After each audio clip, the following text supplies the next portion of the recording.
ನನ್ನ ಜಮೀನಿನಲ್ಲಿ ಸುಮಾರು 8 ಎಕರೆ ನೀಲಗಿರಿ ಇತ್ತು. ಅದು ಎಲ್ಲ ಬೆಳೆಗಳಿಗೂ ತೊಂದರೆ ಇದೆ ಅಂತ ಇದಾದ್ಮೇಲೆ ನಾನು ನನ್ನ 8 ಎಕರೆ ಭೂಮಿನಲ್ಲಿ ತೆಗೆದು ಅದನ್ನು ಫಲವತ್ತತೆ ಮಾಡಿ ಈಗ ರಾಗಿ ಬಿತ್ತನೆ ಮಾಡಿದ್ದೇನೆ.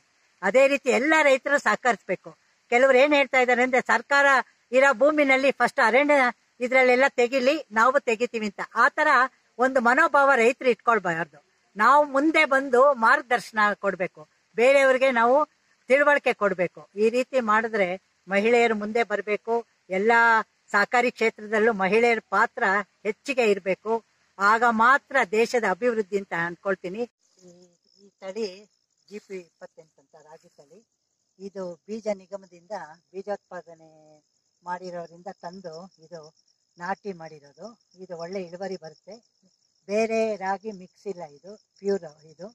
ಹಾಗೆ ನಾನು ನನ್ನ ತೋಟದಲ್ಲಿ ಚೇಪೆ, ಸಪೋಟ ಮತ್ತು ಮಾವು, ರಾಸುಗಳಿಗೆ ಹುಲ್ಲು, ಅವರೆ, ತೊಗರಿ ಎಲ್ಲ ಡ್ರಿಪ್ ಇರಿಗೇಷನ್ನಿಂದನೇ ಅಳವಡಿಸ್ಕೊಂಡಿದ್ದೀನಿ. ಯಾಕೆಂದರೆ ಕಡಿಮೆ ಲೇಬರ್ ಅಂದರೆ ಕೂಲಿ ಕಾರ್ಮಿಕರನ್ನು ಕಡಿಮೆ ಮಾಡೋ ಉದ್ದೇಶದಿಂದ ಮತ್ತು ನೀರಿನ ಸದ್ಬಳಕೆ ಈ ಎರಡಕ್ಕೂ ಅನುಕೂಲವಾಗಾಗೆ ನಾನು ಅಳವಡಿಸ್ಕೊಂಡಿದ್ದೇನೆ.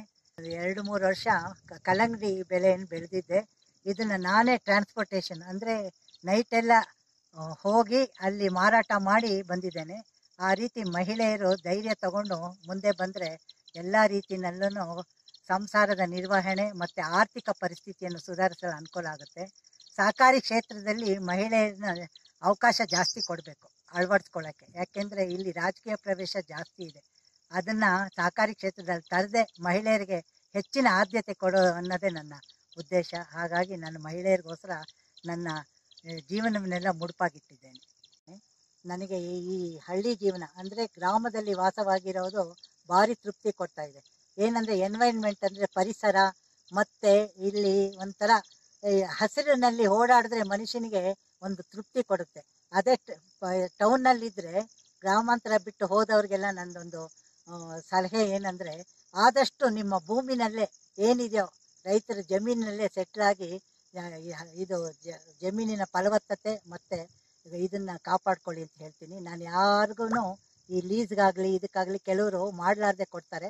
ಆದರೆ ನಾನು ಒಬ್ಬ ಮಹಿಳೆ ಇಷ್ಟೆಲ್ಲ ನಿಭಾಯಿಸ್ಕೊಂಡು ಹೋಗ್ತಾ ಇದ್ದೀನಿ.